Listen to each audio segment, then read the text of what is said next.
Good morning mga boss. Ngayon nga po ay araw ng Martes at syempre alamin po natin ang magiging lagay ng panahon sa mga susunod na oras. Pero bago po yan ay naglabas ng advisory ang Pag-asa kaninang alas 6 ng umaga. Makakaranas po ng mahina hanggang sa katamtamang pag-ulan ang areas po ng Bukidnon at particular po dyan sa may Kinawe. Ganon din po sa may Camiguin, Compostela Valley, Davao del Sur at Agusan del Norte. Kasunod po niyan kanina nga 6:20 ng umaga ay naglabas din po muli ng advisory ang Pag-asa at yan po ay light to moderate rains with occasionally heavy rains. So ang makakaranas po niyan ay ang Quezon Province, particular po sa areas na General Nakar, Infanta, Quezon, Alabat at Polillo Island. Asahan po natin ang mga pag-ulan na ito ay posibleng magtagal ng 1 hanggang 2 oras. Kaya po sa mga kababayan natin sa mga nabanggit na lugar, mag-monitor po tayo sa lagay ng panahon.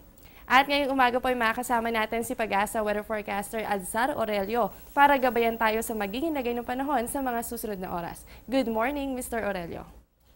Good morning sa iyo, Jessie. Ganun din po sa lahat ng televiewers. Mr. Aurelio, kamusta na po ba itong low pressure na binabantayan natin? Ito po ba ay kumilos na at na-develop na sa pagiging bagyo? At papaano po ba ang magiging forecast track nito? Opo, itong binabantay nating low pressure area ay nanatili pa rin ito nasa dagat. Ito ay nasa layong 590 kilometers east ng Daet, Camarines Norte. Inaasahan po na mabagal ang pagkilos itong low pressure area at mananatili dito sa karagatan. At subalit sa mga darating na araw ay bahagyang lalapit ito. Dito naman po lalapit sa may eastern section ng Luzon tulad ng Bicol Region at Quezon. Kaya sa mga darating araw, makakaroon tayo ng mga pag-ulan, lalo na po sa Luzon, dahil po yan sa low pressure area. Mr. Aurelio, ano po ba yung nakakaapekto sa nagiging pagkilos ng isang low pressure area? Opo, itong number 1 na nakakaapekto sa low pressure area o kaya naman yung bagyo, itong high pressure area. Itong high pressure area ay yung sentro nito ay nasa malayo po, nasa east ng Japan. At itong extension, itong ridge ng high pressure area ay dito ay umaabot dito sa bandang Luzon. Kaya po itong ridge ng high pressure area o high pressure area ay sabihin natin isang balakid, ito isang malaking bato, kaya ito ay iniiwasan ng low pressure area o kaya bagyo, kaya naghahanap ito ng mga dadaanan.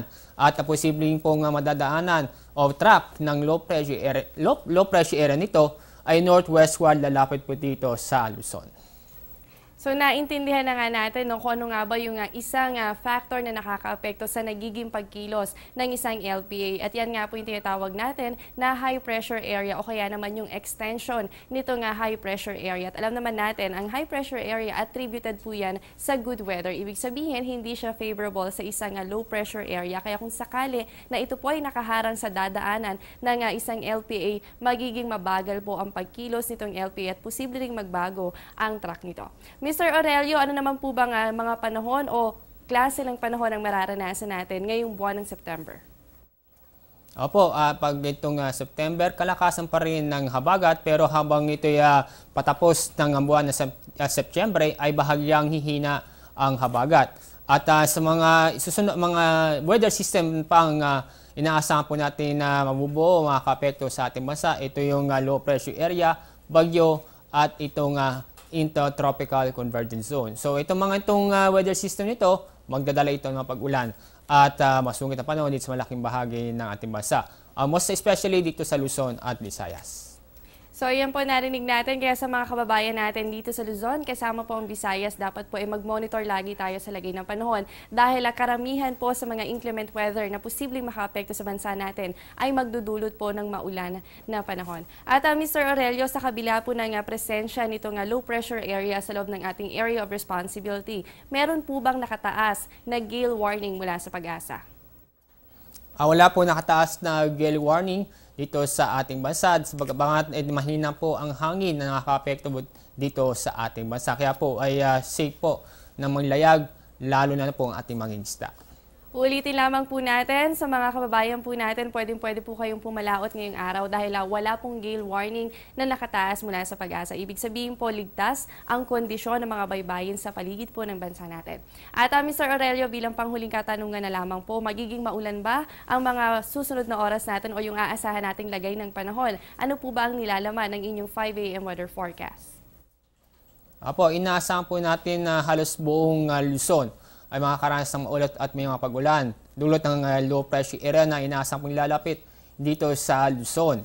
Ang mga lugar na makakaranas ng maulap na may mga light to moderate rains at thunderstorm dito sa Metro Manila, Mimaropa, Bicol Region, Calabarzon, Central Luzon at yung kasama na rin ang buong Visayas. At yun namang lalabing bahagi ng ating bansa, katulad dito sa Mindanao, yung makikita ay bahagyang maulap hanggang sa maulap na kalangitan sa mga oras ito, pero inaasahan pa rin natin ang mga isolated na pag-ulan or thunderstorm.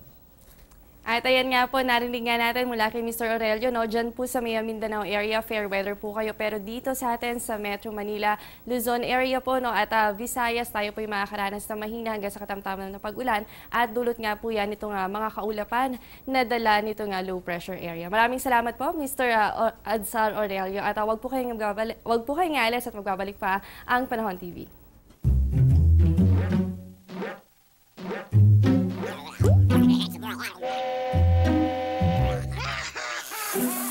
Worried kung nasaan ang package mo?